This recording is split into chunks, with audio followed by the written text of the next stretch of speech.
Everyone, welcome back to my channel. हम बात कर रहे थे रिसर्च रिपोर्ट स्टाइल की, जिसमें हमने मॉडर्न यानी कि एमएलए पे डिस्कशन किया था और उसके बाद अमेरिकन साइकोलॉजिकल एसोसिएशन वाली हमने डिस्कस कर ली थी। इसमें हमने देखा था अगर हम किसी रिसर्चर का पैराग्राफ ले रहे हैं तो हम उसका रेफरेंस स्टाइल किस तरीके से देखेंगे, और अगर हम रिसर्च लिख रहे हैं कोई भी तो हम उसमें कितना पूरा प्रॉपर तरीके से उसमें रेफरेंसिंग करेंगे। ठीक है, जिसको ये समझ में नहीं आ रहा है उसके लिए वो मेरा पहला, दूसरा, शायद तीसरा वीडियो है, उसमें मैंने पूरी किस तरीके से आप टाइटल देते हो, किस तरीके से आप साइटेशन करते हो, किस तरीके से आप उसका रेफरेंस लिखते हो, वो सब वहाँ पे बताया हुआ है। ठीक है, जिन्होंने वो वीडियो देखी है उन्हें एकदम समझ में आ गया होगा कि हम पढ़ क्या रहे हैं। ठीक है, हम पढ़ रहे हैं उसके स्टाइल्स के, कितने तरीके के स्टाइल्स होते हैं। हर कोई अलग अलग अपने हिसाब से, अलग अलग यूनिवर्सिटीज़ जो हैं सब्जेक्ट के अकॉर्डिंग स्टाइल्स को अडॉप्ट करती हैं। जैसे कि होम साइंस वाले एपीए वाला स्टाइल अडॉप्ट करते हैं और जनरली लैंग्वेज वाले जो हैं वो हमारा एमएलए स्टाइल जो है अडॉप्ट करते हैं। ये हम पढ़ चुके हैं। ठीक है, लास्ट क्लास में पूरा हमने पढ़ लिया है। इसी में अब आगे हम कंटिन्यू करेंगे। तो जिसमें आपने देखा था हमारा ये कंप्लीट हो गया था। इसके बाद कुछ स्टाइल्स और भी हैं जिसमें आपका लिए डिसकंटिन्यू हो गया था वीडियो, तो उसके आगे का ही है ये। तो कुछ स्टाइल्स और भी है जिसमें से आप देखोगे एक स्टाइल है CGOS, Columbia guide to online study. ठीक है, CGOS स्टाइल है, इसकी फुल फॉर्म क्या है? Columbia guide to online style. ठीक है, for electronic source cited associated with online publication. ठीक है, ये किसके लिए हम यूज़ करते हैं? ये हम जो ऑनलाइन पब्लिकेशन यानी कि हम ऑनलाइन किसी चीज़ को ले रहे हैं तो उसके लिए हम ये वाला स्टाइल जो है वो इस्तेमाल करेंगे। ठीक है, जनरली हम बहुत ज़्यादा मेन तो हम वो दो ही यूज़ करते हैं, एमएलए और एपीए। ठीक है, इसके अलावा CBE है, ये है आपका काउंसिल ऑफ बायोलॉजी एडिटर्स। ठीक है, for research paper and cited source of biology. जो बायोलॉजी से रिलेटेड रिसर्च पेपर है उसमें हम CBE वाला स्टाइल जो है वो यूज़ करते हैं।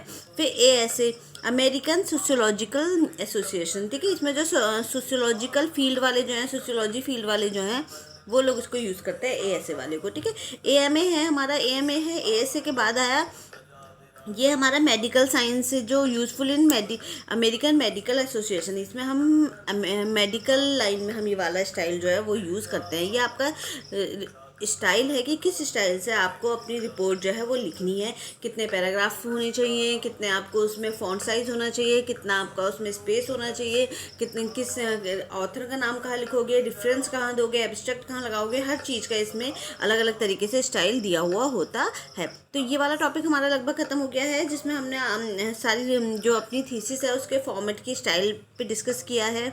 देखिए, ये एक एग्जाम्पल है एपीए स्टाइल का। ठीक है, एपीए स्टाइल में इन्होंने क्या किया है, सबसे पहले आपने क्या लिखा, ऑथर का नाम लिखा। ठीक है, नाम में जो पहला वाला पॉइंट है वो क्या है आपका सरनेम। ठीक है, ये जो है हेवन जो है इसका सरनेम है और ये इसका फुल नेम है, फर्स्ट नेम है। ठीक है, तो इसका फुल, जैसे कि मान लो किसी का नाम है प्रिया शर्मा। ठीक है, प्रिया शर्मा, तो उसका रेफरेंस हम किस तरीके से देंगे? अगर किसी का नाम प्रिया शर्मा है तो उसका जो रेफरेंस है वो देंगे हम शर्मा, यानी कि उसका सरनेम पहले आएगा और कॉमा प्रिया। ठीक है, तो इस तरीके से हम देंगे, उसका जो सरनेम है पहले आएगा और फिर प्रिया। ठीक है, कॉमा प्रिया, समझ में आ गया? तो इसलिए हम उसका सरनेम पहले देते हैं और फिर उसका वो देते हैं फर्स्ट नेम। ठीक है, तो ये उसके बाद उसका, जैसे मान लो किसी प्रिया शर्मा नाम की लड़की ने कोई बुक लिखी है या कोई उसने बुक लिखी है, तो उस बुक का हम रेफरेंस कैसे देंगे? उस बुक का रेफरेंस देंगे हम, सबसे पहला आएगा प्रिया। ठीक है, सबसे पहला आएगा प्रिया। ठीक है, प्रिया, फिर कॉमा आएगा शर्मा, नहीं सॉरी उल्टा बता रही हूँ, पहला आएगा शर्मा। ठीक है, यानी कि सरनेम पहले, फिर कॉमा, फिर प्रिया। ठीक है, फिर आप ब्रैकेट में फिर आप एक डैश लगाओगे। ठीक है, इसमें एक छोटा डॉट भी बहुत इंपॉर्टेंट है, आपको डॉट भी ध्यान रखना होगा। जिस ईयर में उसे मान लो 2024 में ये बुक लिखी है तो उस ईयर को आप क्या करोगे, यहाँ पे फिर उसको डॉट लगा के बंद करोगे ईयर को। ठीक है, फिर उसके बाद आप क्या दोगे, उसके बुक का नाम दोगे। ठीक है,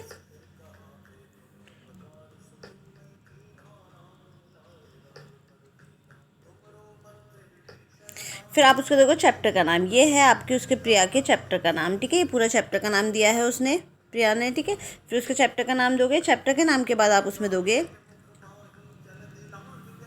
the science of objective wellbeing. ठीक है, फिर आप इसका बुक का नाम दोगे, उसके बाद आप यहाँ पे पेज नंबर दोगे, पेज नंबर के बाद जो है आप उसका क्या दोगे, फिर आपकी प्रेस जिस भी पब्लिकेशन से वो छपी है आप उसका नाम दोगे। ठीक है, इस तरीके से ये उसका फॉर्मेट है एपीए का बुक का। ठीक है, बुक का ये फॉर्मेट है।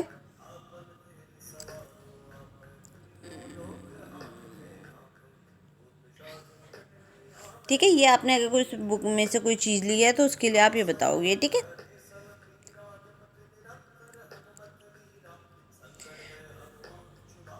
तो सबसे पहले आपको क्या रखना है, सबसे पहले आपको रखना है सरनेम, ठीक है, फिर उसका फुल नेम, फिर किस ईयर में आया था। और डॉट्स भी आपको ध्यान रखने हैं कि कहाँ कहाँ डॉट लगे हैं, कहाँ कॉमा लगे हैं। इसमें मेन जो आता है लगाने के लिए आ जाता है डॉट और कॉमा भी वो दे देते हैं, ठीक है। और देखो ये वाला जो रेफरेंस आपको दिखाई दे रहा है इसमें, ये आपका जर्नल का रेफरेंस है, ठीक है। कौन सा वाला, ये वाला, हाँ ये, ठीक है। ये जर्नल यानी कि कोई रिसर्च पेपर छपा हुआ है किसी जर्नल में तो उसे इस फॉर्मेट में देंगे, ठीक है। इसमें ज़्यादा 2 ऑथर्स हैं तो इसमें हम क्या करेंगे, दोनों ऑथर्स हैं तो पहले उस एक ऑथर का सरनेम, ठीक है, ये ऑथर का देख लो आप सरनेम है, ठीक है। फिर उसका फुल नेम पहले वाले ऑथर का, फिर दूसरे ऑथर का सरनेम, फिर उसका फुल नेम, फिर ब्रैकेट में आपने ईयर डाला, फिर ब्रैकेट क्लोज किया, उसके बाद फुल स्टॉप लगाओगे। आपको फुल स्टॉप भी ध्यान रखना है कहाँ कहाँ लगाने हैं और कॉमा कहाँ लगाने हैं, ठीक है। उसके बाद जो आर्टिकल का नाम है, वो आर्टिकल का नाम ये है प्रोग्रेसिव मसल्स रिलैक्सेशन, इनका आर्टिकल का नाम था। और किस जर्नल में इन्होंने छापा था, journal of human behaviour in the social environment, ठीक है। इस जर्नल में इन्होंने अपना आर्टिकल भेजा था छापने के लिए, इसमें ये पब्लिश हुआ है। इसका जो नंबर और वॉल्यूम है 13 इसका वॉल्यूम है और 3 इसका नंबर है, ठीक है। 50 और पेज नंबर कौन सा है, 51 से 66 पेज नंबर तक इनका आर्टिकल छपा हुआ है, ठीक है। तो ये आपको ध्यान रखना है कि कहाँ सरनेम आता है, कहाँ कहाँ आर्टिकल का नाम आता है, कहाँ डैश आता है। ये APA वाले का देख रहे हैं हम, ठीक है। अभी MLA का भी देखेंगे, तो ये ज़रूर आपको याद रखना है। बुक का मैंने अभी आपको बताया था, ये आपका जर्नल का है, ठीक है। तो बुक और जर्नल सब में अलग अलग तरीके का फॉर्मेट हम इसमें यूज़ करते हैं। बुक में आपका पहले चैप्टर नेम आएगा और फिर उसके बाद क्या आएगा, आपका बुक का नाम आएगा और उसके बाद उसका पब्लिकेशन आएगा। कभी चैप्टर नेम कोई लिखता है, कोई नहीं भी लिखता है, सीधे बुक का नाम डाल देते हैं और पीछे पेज नंबर दे देते हैं, ठीक है। तो ये आपका इसमें और ये आपका फॉर्मेट है, ठीक है। समझ में आ गया इतना। तो ये आपका पूरा उसका फॉर्मेट है। अब इसमें देख लोगे आप, ये सब आपके रिसर्च के पीछे लगे हुए होते हैं। तो उसमें जब भी आप कोई रिसर्च पढ़ रहे हो, रिसर्च पेपर पढ़ रहे हो, तो उसके लास्ट में सारे रेफरेंस दिए हुए होते हैं। ये सब आपके क्या है, ये रेफरेंस हैं, ठीक है। ये सारे आपका रेफरेंस है। अब ये देखो, ये MLA का एग्जाम्पल है, ठीक है। इसमें MLA में क्या है, आपने पहले सर नेम लिया, फिर फुल नेम लिखा, ठीक है, ये पूरा फुल नेम है। फिर कहाँ जर्नल का नाम दोगे आप, उसके बाद आपने जर्नल के जो वो हैं वॉल्यूम और नंबर्स हैं वो दिए। उसके बाद आपने क्या दिया, ईयर देखो यहाँ पे पीछे है, उसमें पहले था ना APA वाले में हमने पहले ईयर दे रहे थे, यहाँ पे पीछे है ईयर, ठीक है। और उसके बाद पेज नंबर और प्रिंट, ठीक है, जो भी पब्लिकेशन है आपका वो, ठीक है। तो ये इस तरीके से ये APA में, और जो ये वाला है ये MLA का है, ठीक है। तो MLA और APA में ये अंतर होता है। जैसे कि उसमें ईयर जो है वो पहले था, इसमें ईयर बाद में है, ठीक है। उसमें ईयर पहले दे रखा था, यहाँ पे दे रखा था APA वाले में, और इसमें यहाँ दिया हुआ है, ठीक है। तो इस तरीके से थोड़ा बहुत अंतर होता है इनमें, लिखने के पैटर्न में थोड़ा बहुत अंतर आता है, बस यही है इसमें। जैसे ये देखो, ये जर्नल का है आपका, ये देखो, ठीक है, ईयर यहाँ है, पेज नंबर यहाँ है, ठीक है। ये जर्नल का है आपका। तो ये एक तरीके से बस थोड़ा बहुत अंतर है इसमें, और बाकी सब सेम सही है, बस आपका पैटर्न पे थोड़ा बहुत अंतर है, ठीक है। तो ये सब हमारा क्या था, ये सब हमारे जो भी हमारा फॉर्मेट हम बनाते हैं रिपोर्ट राइटिंग के स्टाइल से, ठीक है। इतने इतने तरीके से हम रिपोर्ट राइटिंग को कर सकते हैं, रिपोर्ट लिख सकते हैं, ठीक है। अब इसके बाद जो आज का हमारा नया टॉपिक है वो है रिलायबिलिटी। हम ये पहले भी डिस्कस कर चुके हैं रिलायबिलिटी और वैलिडिटी पे, जब हमने शुरू में स्टार्टिंग में बात की थी तो कि रिलायबिलिटी और वैलिडिटी क्या होती है, ठीक है। तो पहले या दूसरे वीडियो में है ये रिलायबिलिटी और वैलिडिटी, उसी को हम यहाँ डिटेल में पढ़ रहे हैं, ठीक है। तो मैंने बताया था आपको रिलायबिलिटी क्या है, RC है, ठीक है, RC, ठीक है। रिलायबिलिटी मतलब कंसिस्टेंसी, ठीक है। तो और वैलिडिटी मतलब VA, वैलिडिटी मतलब एक्यूरेसी। तो पहले हम रिलायबिलिटी के बारे में पढ़ेंगे। रिलायबिलिटी का मतलब क्या होता है, कंसिस्टेंसी। कोई भी जब हम कोई रिसर्च कर रहे हैं तो वो रिसर्च चाहे हम आज करें, 10 साल बाद करें, 20 साल बाद करें, लेकिन किसी पे भी वो रिसर्च करें तो उसके रिजल्ट जो है वो सेम आने चाहिए। कैसे आने चाहिए, रिजल्ट जब भी हम करें रिजल्ट जो है वो सेम आने चाहिए, यानी कि उसमें क्या होनी चाहिए, कंसिस्टेंसी होनी चाहिए। तो उसी को क्या बोलते हैं, हम रिलायबिलिटी बोलते हैं, ठीक है।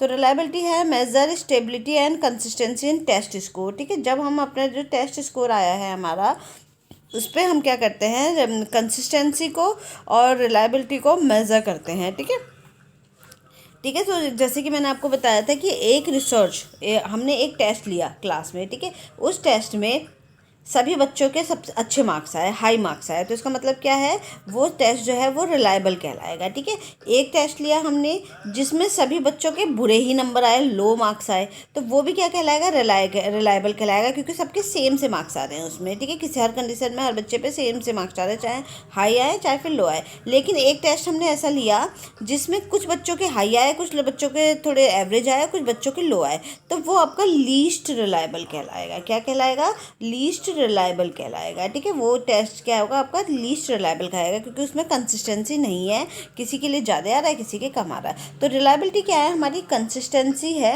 यानी कि स्टेबिलिटी है, जो जिसमें हम क्या देखते हैं कि हमारा जो भी हमने रिसर्च की है वो आपकी, जब भी आप उसे करो, चाहे आज करो, कभी भी करो, उसे कितने भी लोगों पे करो, ठीक है, चाहे अलग अलग डेटा पे करो, अलग अलग आपके सैम्पल्स पे करो, पर उसके जो रिज़ल्ट हैं वो आपके सेम आने चाहिए। ठीक है, रिजल्ट सेम आने चाहिए, तभी हम बोलेंगे कि जो रिसर्च है वो आपकी क्या है, रिलायबल है। ठीक है, तो वेरिएबल को अलग अलग समय पर मेज़र करने पर सेम आउटपुट आने चाहिए।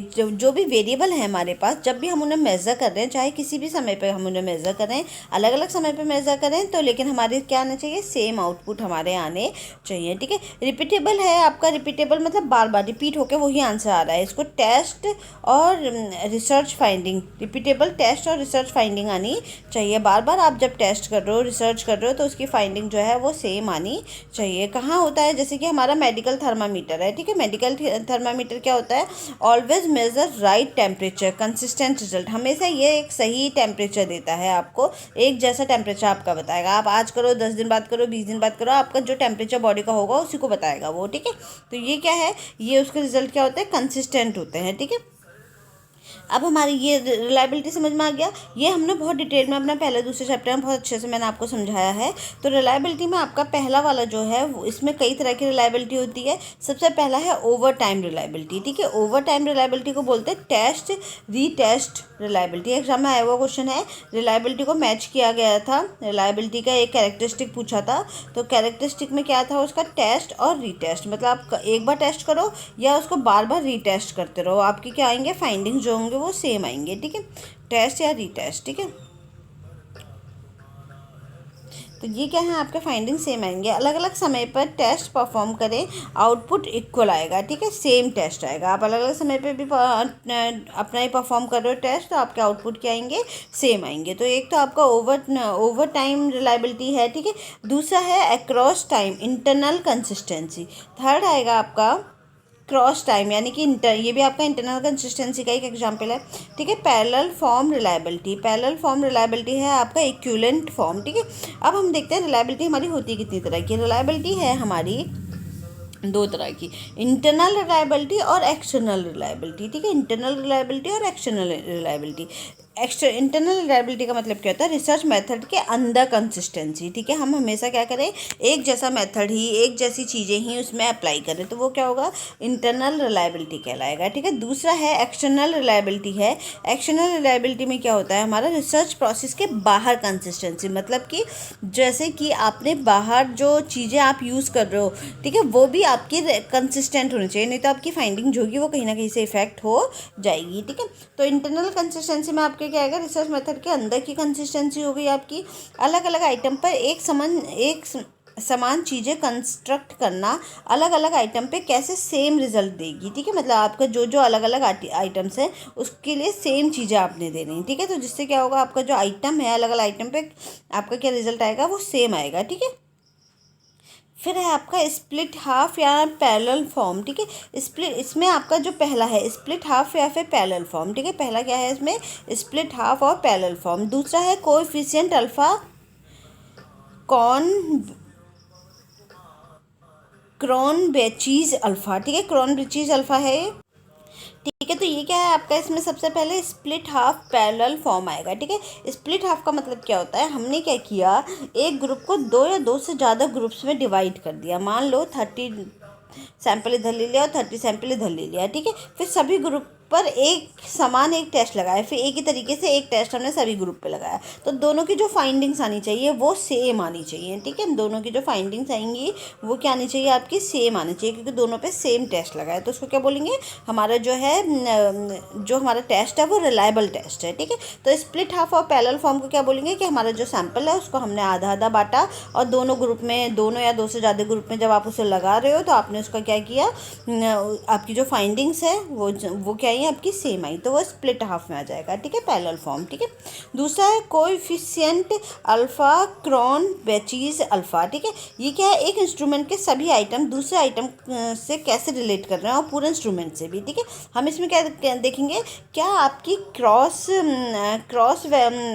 आइटम है और क्या आपका एक्रॉस आइटम है। ठीक है, एक्रॉस आइटम, तो इसमें हम देखेंगे कि एक ही रिसर्च के हम जो भी हमारा इंस्ट्रूमेंट है, यानी कि जो हमारा क्वेश्चनएयर है, इंटरव्यू शेड्यूल है, उस क्वेश्चनएयर का एक आइटम दूसरे आइटम से, एक क्वेश्चन दूसरे क्वेश्चन से कैसे रिलेट कर रहा है, और एक क्वेश्चन पूरे क्वेश्चनएयर से कैसे रिलेट कर रहा है। ठीक है, ये हम इसमें देखेंगे। ठीक है, तो एक इंस्ट्रूमेंट के सभी आइटम दूसरे आइटम से कैसे रिलेट कर रहे हैं, और पूरे इंस्ट्रूमेंट से भी। ठीक है, और पूरे इंस्ट्रूमेंट से कैसे रिलेट कर रहे हैं, तो दो तो आपके ये हो गए ए बी।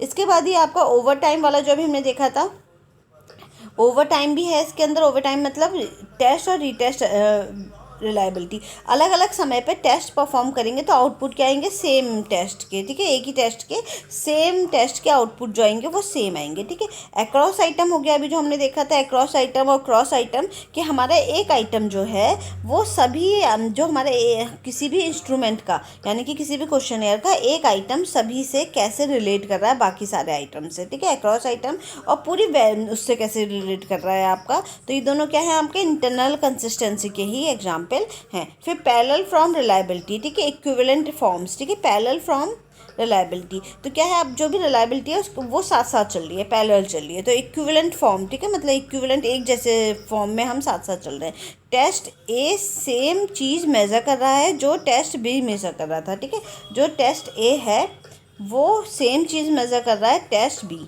ठीक है, यानी कि जो आपका, मान लो आपने जो भी टेस्ट ए है वो आपका सही मेज़र कर रहा है या फिर नहीं कर रहा है, जो भी हमने पहले वाला देखा, टेस्ट ए स्कोर सभी सेम चीज़ मेज़र कर रहा है जो टेस्ट बी स्कोर कर रहा था।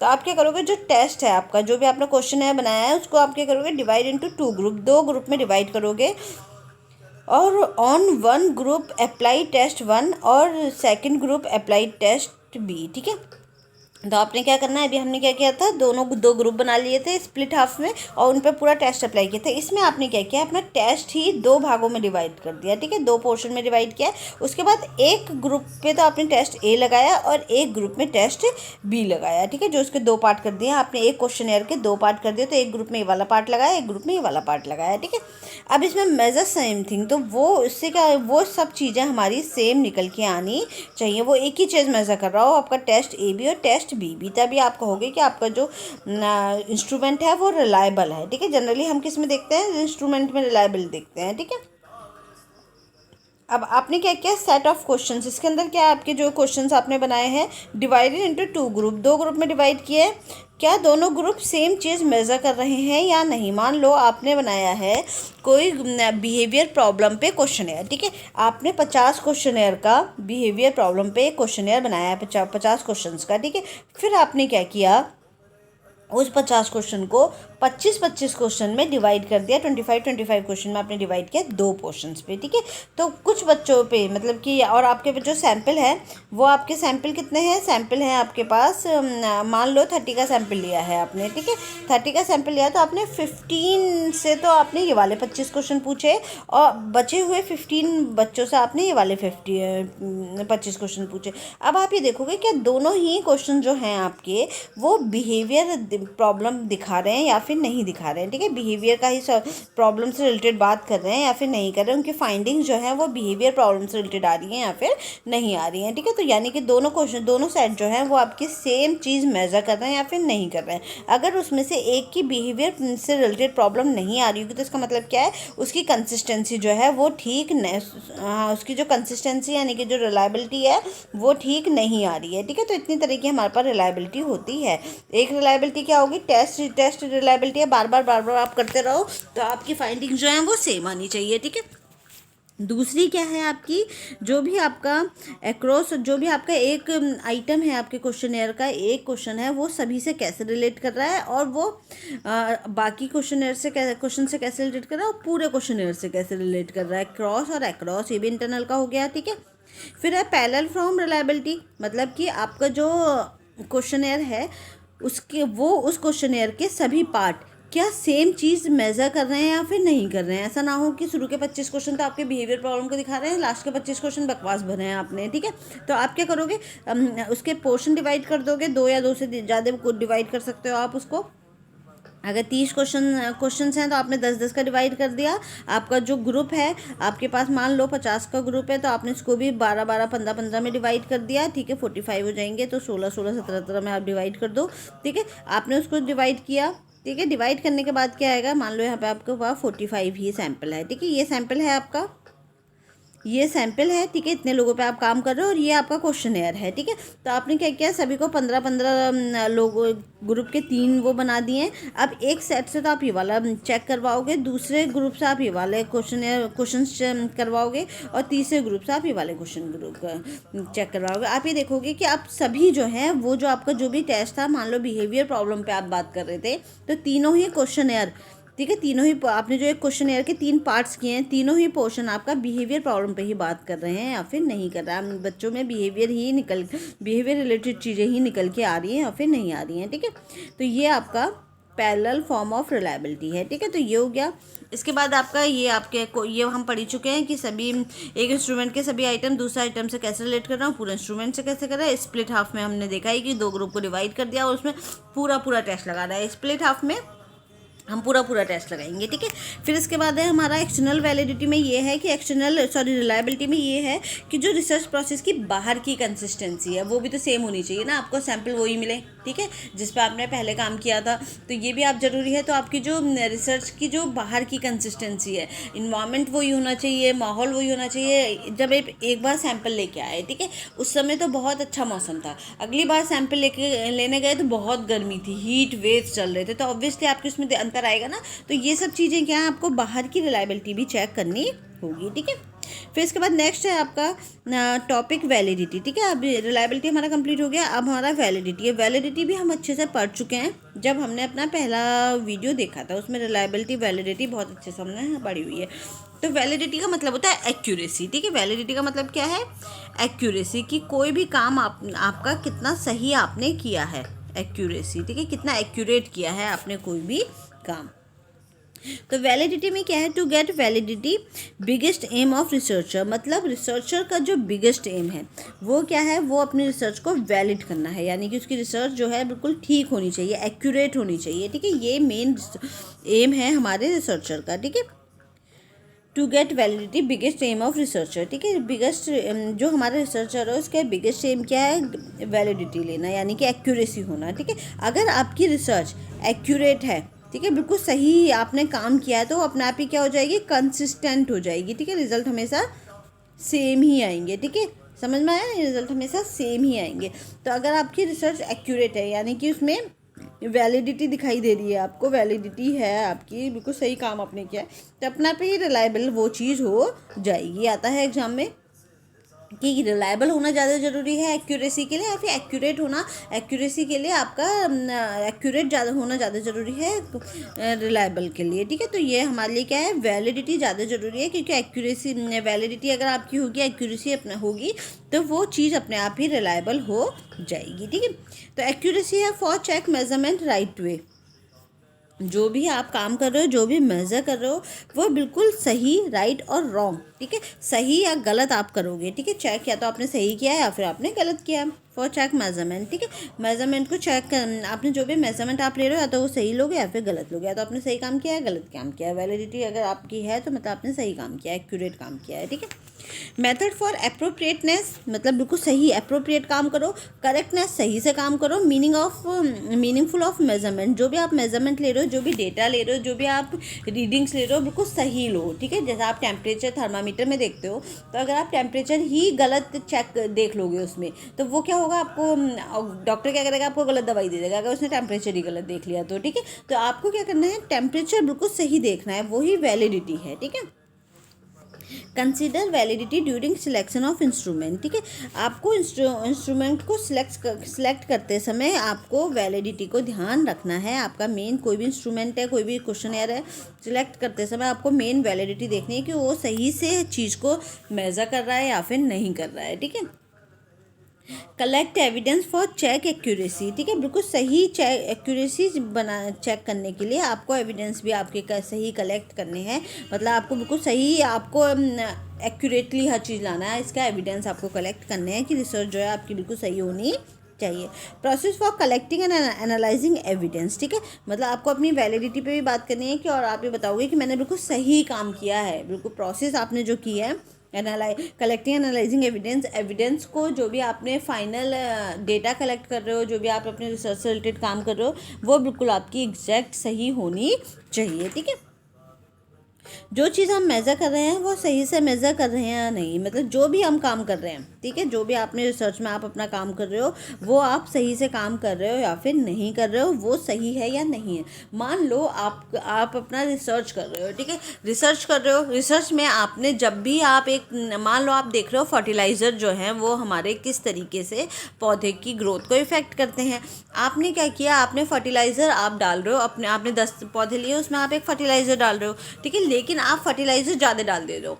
ठीक है, जो लिमिटेड वो है, आप अनजाने में गलती से वो ज़्यादा डाल दे रहे हो, तो उससे क्या होगा, हमेशा आपका पौधा जो है ख़राब होगा। मतलब कंसिस्टेंसी तो है, हर बार ख़राब हो रहा है वो, ठीक है, पौधा, लेकिन क्या वो सही आंसर है? नहीं, वो रिलायबल तो है लेकिन वो वैलिड नहीं होगा, क्योंकि आप गलत काम कर रहे हो ना। आपको काम सही करना है। ठीक है, तो काम सही करना भी बहुत इंपॉर्टेंट है आपके रिसर्च के लिए। तो मेन जो है एक रिसर्चर का जो काम होता है वो ये होता है कि वो बिल्कुल सही एग्जैक्ट काम करे, जो काम होना चाहिए। ठीक है, अब वैलिडिटी के जो हमारे टाइप्स हैं, काइंड ऑफ वैलिडिटी में सबसे पहला है हमारा कंस्ट्रक्ट वैलिडिटी। ठीक है, क्या है कंस्ट्रक्ट वैलिडिटी? ठीक है, कंस्ट्रक्ट वैलिडिटी मेजरमेंट है। दूसरा है इन्फ्रेंस वैलिडिटी मेजरमेंट। ठीक है, कंस्ट्रक्ट वैलिडिटी के अंदर क्या आता है आपका, इसके अंदर आपका आता है ट्रांसलेशन। ठीक है, ट्रांसलेशन। दूसरा है क्राइटेरियन। ठीक है, पहला है कंस्ट्रक्ट के अंदर क्या क्या आएगा, ट्रांसलेशन और क्राइटेरियन। ठीक है, इसके अंदर आपका ट्रांसलेशन के अंदर फेस आएगा, कंटेंट आएगा। क्राइटेरियन के अंदर आएगा प्रिडिक्टिव, कन्वर्जेंट और आपका डिस्क्रिमिनेशन। ठीक है, ये 3 आएंगे आपके। और दूसरा नंबर का है आपका इन्फ्रेंस वैलिडिटी। ठीक है, इन्फ्रेंस वैलिडिटी के अंदर इंटरनल और एक्सटर्नल आएंगे। ठीक है, तो ये आपके 2 तरह के वैलिडिटीज़ हैं, इनको हम थोड़ा पढ़ेंगे अब डिटेल में। तो कंस्ट्रक्ट वैलिडिटी मेजरमेंट्स में क्या है, कंस्ट्रक्ट जो चीज़ें सीधे मेज़र नहीं कर सकते हैं, जैसे स्किल हो गया, डिप्रेशन हो गया। ठीक है, skill, depression, mood swings etcetera. ठीक है, इन सबको हम सीधे मेज़र नहीं कर सकते हैं, इनको हमें मेज़र करने के लिए क्या करना होगा, अलग मेथड निकालने होंगे। ठीक है, सही कंस्ट्रक्ट को मेज़र कर रहा है या नहीं। Central method for find overall validity. ठीक है, तो आपकी जो भी आपका कंस्ट्रक्ट है, जो भी आपने क्वेश्चन बनाया है, क्या वो सही से आपका सभी चीज़ों को मेज़र कर रहा है या नहीं कर रहा, और उन चीज़ों को जिन्हें हम डायरेक्ट मेज़र नहीं कर सकते हैं। ठीक है, central method for find overall validity, मतलब एक सेंट्रल मेथड जो आपको पूरी ओवरऑल वैलिडिटी दे रहा है। एक आपने बीच का जो काम है, जो आपका फोकस है, वो आपको सही चीज़ दे रहा है या नहीं दे रहा है। ठीक है, जो फोकस है आपका सही है या नहीं है। ठीक है, जैसे कि मेंटल हाइजीन मापने के लिए जो भी टूल इस्तेमाल कर रहे हैं वो मेंटल हाइजीन मापने के लिए ही बना है या नहीं। ठीक है, छोटी छोटी बात पर रोने वाला डिप्रेशन हो सकता है, यह डायरेक्टली मेज़र नहीं कर सकते हैं, मेज़र एसोसिएटेड इंडिकेटर्स। ठीक है, तो इसमें हम डायरेक्टली तो मेज़र नहीं कर सकते, हमें क्या देखने पड़ेंगे, इंडिकेटर्स देखने पड़ेंगे। ठीक है, तो सीधे हम मेज़र नहीं कर सकते, हमें क्या देखना पड़ेगा, इंडिकेटर्स मेज़र करने पड़ेंगे कि हाँ भाई, अगर डिप्रेशन को हम सीधे नहीं देख सकते, हमें देखना पड़ेगा कि हाँ, सामने वाला व्यक्ति जो है छोटी छोटी बातों पर रोज आता है। मेंटल हाइजीन की बात अगर हम कर रहे हैं तो वो हमें सीधे नहीं पता चलेगी, है ना। हो सकता है वो हमारे सामने बहुत खुश हो और बाद में कुछ 2 या 3 महीने बाद आप सुनोगे कि उसने सुसाइड कर लिया। तो ये चीज़ें क्या है, ये आप सीधे नहीं देख सकते, इसको आपको क्या करना होगा, इनडायरेक्टली मेज़र करना होगा। ठीक है, तो कंस्ट्रक्ट वैलिडिटी मेजरमेंट के थ्रू ही हम करते हैं, ये साइकोलॉजिस्ट ज़्यादा यूज़ करते हैं। ठीक है, इसमें जो है आपका ट्रांसलेशन के अंदर आपका फेस वैलिडिटी है और कंटेंट वैलिडिटी है। फेस वैलिडिटी में क्या आता है, सेल्फ प्रिपेयर्ड क्वेश्चनर का सेल्फ एनालिसिस। फेस वैलिडिटी का होता है, मैंने अपना क्वेश्चनर बनाया, उसका मैं खुद ही एनालिसिस करूं कि वो कैसा बना है। ठीक है, weak validity due to the subjective opinion. अब अगर इसमें क्या है ना, ये बहुत अच्छा नहीं होगा फेस वैलिडिटी वाला, क्योंकि मैंने ही बनाया तो मैं इसमें गलतियाँ नहीं पकड़ पाऊंगी। ठीक है, पर ये प्राइमरी स्टेज ऑफ वैलिडिटी होता है, मतलब स्टार्टिंग आप अपने आप से ही तो करोगे ना। फेस वैल्यू ऑफ क्वेश्चनर, आपने पूरा क्वेश्चनर बनाया है, ठीक है, आप उस क्वेश्चनर को ऊपर ऊपर से देखोगे, आपने दोबारा से देखा तो आपको आप ये देखोगे कि पूरा क्वेश्चनर क्या जो भी टॉपिक मेरा है, मान लो डिप्रेशन, मैं अगर मेजर करना चाह रही हूँ तो क्या वो डिप्रेशन बता रहा है या फिर नहीं बता रहा है, ठीक है, ये आप बताओगे फेस वैलिडिटी से, ठीक है। कंटेंट वैलिडिटी है, क्वेश्चन सही कंस्ट्रक्ट मेजर कर रहे हैं या नहीं, सब्जेक्ट को एम करता है मेज़र करने के लिए, टेस्ट बेस्ड थ्योरी पर टेस्ट करते हैं, ठीक है। ये क्या कह रहा है, जो आपका कंटेंट वैलिडिटी है, जो भी आपने कंटेंट डाले हैं, ठीक है, जो उसके अंदर क्वेश्चन डाले हैं, क्या वो सही बात बता रहे हैं या नहीं बता रहे। फेस वैलिडिटी में तो पूरा क्वेश्चनर की हम बात कर रहे हैं कि पूरा क्वेश्चनर सही से बता रहा है या नहीं बता रहा, आपका जवाब दे रहा है ढूंढ करके, कुछ फालतू चीज़ें तो इंक्लूडेड नहीं है उसमें। जबकि कंटेंट वैलिडिटी में हर क्वेश्चन क्या बताना चाह रहा है, ठीक है, हर क्वेश्चन उसके अंदर जो भी कंटेंट है वो आपका क्या कंस्ट्रक्ट मेजर कर रहा है या नहीं, सब्जेक्ट को एम करता है और मेजर करने के लिए, ठीक है। टेस्ट बेस्ड थ्योरी पर हम इसे टेस्ट करते हैं, ठीक है। तो ये आपका क्या है, ये आपका है ट्रांसलेशन में आपका आएगा फेस वैलिडिटी और कंटेंट वैलिडिटी, ठीक है। इसमें हमने क्या पढ़ा, ट्रांसलेशन में फेस वैलिडिटी और कंटेंट वैलिडिटी पढ़ा, ठीक है। इसमें जो इंपॉर्टेंट है वो हम पढ़ रहे हैं। अब इसके बाद क्राइटेरियन वैलिडिटी में क्या है, अपने टेस्ट को क्राइटेरिया टेस्ट के सिमिलर प्रूफ करना है, ठीक है। जो भी मेरा टेस्ट है और जो क्राइटेरिया बना हुआ है कि ये आपका होना चाहिए, ठीक है। क्राइटेरिया मतलब स्टैंडर्डाइजेशन जो है, ठीक है। मान लो बहुत से लोगों ने बहुत पहले रिसर्च के स्टैंडर्ड बना रखे हैं कि इतनी चीज़ें आपको मेज़र कर लेनी चाहिए, ठीक है। तो हम क्या, मेरा जो रिसर्च जो मैंने अपनी वो बनाई है, क्वेश्चन है बनाया है, क्या वो उन चीज़ों को मेज़र कर पा रहा है या नहीं कर पा रहा है, तो उसे क्या बोलते हैं, स्टैंडर्डाइजेशन बोलते हैं, ठीक है, स्टैंडर्डाइजेशन बोलते हैं। तो ये क्या है, अपने टेस्ट को क्राइटेरियन टेस्ट के सिमिलर प्रूफ करना, टेस्ट का स्टैंडर्ड या क्राइटेरिया होना, ठीक है।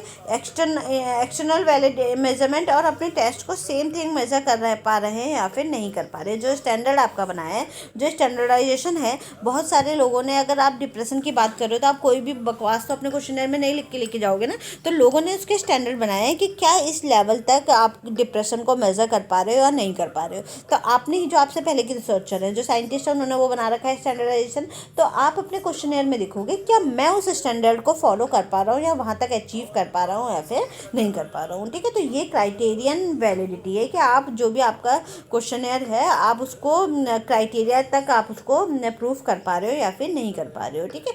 तो ये हमारा मेन जो था आज वैलिडिटी और क्राइटेरिया कंप्लीट हो गया। मेन इसमें आपको बहुत ज़्यादा नहीं पढ़ना है, जो रिलायबिलिटी वैलिडिटी है, मैंने पहले वाले चैप्टर में बहुत अच्छे से पढ़ाया हुआ है, इसको बस जो आज मैंने पढ़ाया है इतना इतना पढ़ लेना, आपका काम चल जाएगा। Thank you everyone, have a nice day.